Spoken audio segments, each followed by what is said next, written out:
नमस्कार। आज हम श्री ललिता सहस्रनाम स्तोत्रम के एक बहुत ही खास श्लोक पर बात करने वाले हैं। श्लोक संख्या 15। हाँ, और हमारे पास जो सामग्री है वो इस श्लोक के जो गहरे आध्यात्मिक मायने हैं ना, उस पर आधारित है। बिल्कुल। तो इरादा यह है कि सिर्फ शब्द ना देखें, उसके पीछे जो छुपा हुआ वो प्रतीकात्मक अर्थ है उसे समझने की कोशिश करें। हाँ बिल्कुल। तो पहले श्लोक सुन लेते हैं ना। लक्ष्य रोम लता धारता समुन्नेय मध्यमा जी। स्तन भार दलन मध्य पट्ट बंध वलित्रया। 15। वाह, मतलब शब्द सुनकर ही एक तस्वीर सी बन जाती है आंखों के सामने। देवी ललिता त्रिपुर सुंदरी के कटी प्रदेश और मध्य भाग का कितना सुंदर और रहस्यमयी सा वर्णन है। हाँ, बहुत सुंदर। तो चलिए इसको थोड़ा खोलते हैं। पहली नजर में देखें तो श्लोक क्या कह रहा है कि माँ का जो मध्य भाग है, कमर, वो इतनी पतली और सुंदर है जैसे कोई लता हो, है ना? हाँ, कोमल लता जैसे।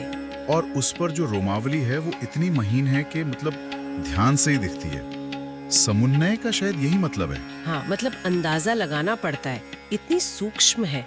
और फिर वो कहते हैं कि स्तनों के दिव्य भार के कारण कमर पर बंधी पट्टी पर वो 3 सुंदर रेखाएं या सिलवटें वलित्रया उभर आती हैं। हाँ, वलित्रया, ये उनकी सुंदरता को और बढ़ा देती हैं, ऐसा वर्णन है। बिल्कुल, लेकिन जैसा अक्सर होता है इन स्तोत्रों में, ये सिर्फ बाहरी सुंदरता की बात नहीं है। यहाँ से मतलब असली बात शुरू होती है। सही कहा।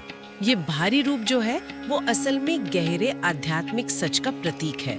हर शब्द, हर इमेज के पीछे एक मतलब है। हाँ, जैसे ये शब्द मध्यमा ही ले लीजिए, ये सिर्फ शारीरिक कमर की बात तो नहीं होगी, है ना? नहीं, बिल्कुल नहीं। ये शायद संतुलन, एक तरह के सामंजस्य का प्रतीक है। जैसे देवी का शरीर संतुलित है, वैसे ही साधक के जीवन में भी वो साधना और दुनियादारी के बीच का संतुलन वो कितना जरूरी है। निश्चित रूप से ये मध्यमा या मध्य मार्ग का भी प्रतीक है। मतलब किसी भी अति से बचना, चाहे वो बहुत ज्यादा वैराग्य हो या बहुत ज्यादा भोग। अच्छा। और फिर आती हैं वो 3 रेखाएं, वलित्रया। ये तो बहुत ही मतलब दिलचस्प प्रतीक है। हाँ, ये 3 रेखाएं। आमतौर पर इनको ज्ञान, भक्ति और कर्म, इन 3 मुख्य आध्यात्मिक रास्तों का सूचक माना जाता है। वो ज्ञान, भक्ति और कर्म। अच्छा। और यहाँ बात और भी गहरी हो जाती है। सिर्फ ये जानना कि ये 3 रास्ते हैं काफी नहीं है। श्लोक में जैसे कहा स्तन भार दलन मध्य, हाँ, स्तनों के भार से ये रेखाएं दिखती हैं। तो क्या इसका मतलब ये हुआ कि जब दैवीय कृपा या पोषण या शायद सृष्टि की जिम्मेदारी का भार साधक सही से उठाता है, तभी ये तीनों रास्ते साफ दिखते हैं या मजबूत होते हैं? ये बहुत ही गहरा विचार है, आपने सही पकड़ा।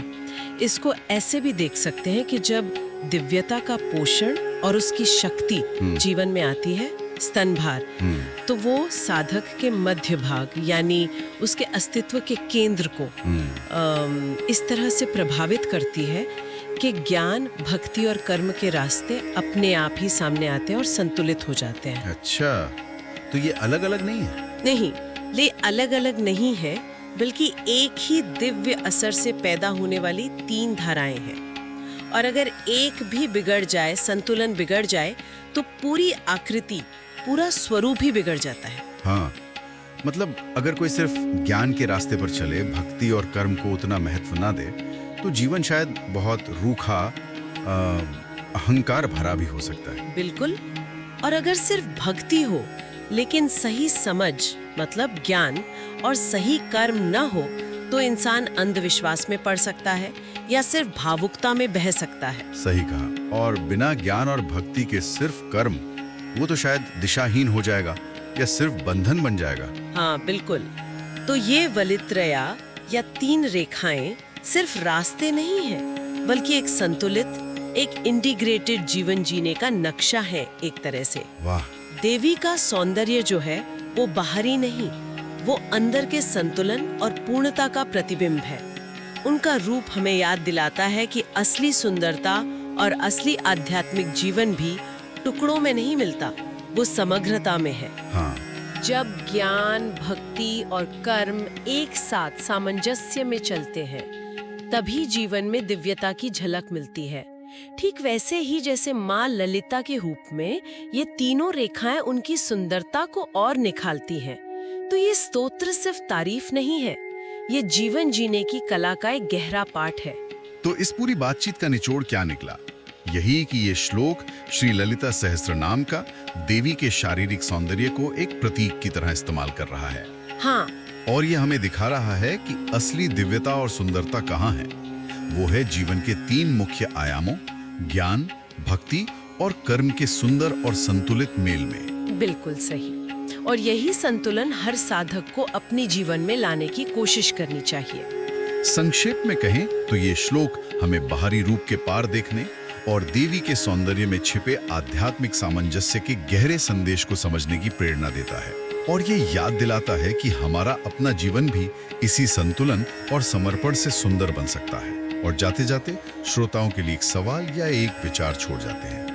जिस तरह इस श्लोक ने अंदरूनी संतुलन को दिखाने के लिए शारीरिक सुंदरता का इस्तेमाल किया, क्या उसी तरह हमारे आसपास जो दूसरी सुंदर चीजें हैं, जैसे कला है, संगीत है, प्रकृति है, हाँ, प्रकृति की सुंदरता, हाँ, तो क्या इन पर गहराई से सोचने से भी हमें जीवन जीने के कुछ गहरे सिद्धांत या सत्य मिल सकते हैं? इस पर जरूर सोचिएगा।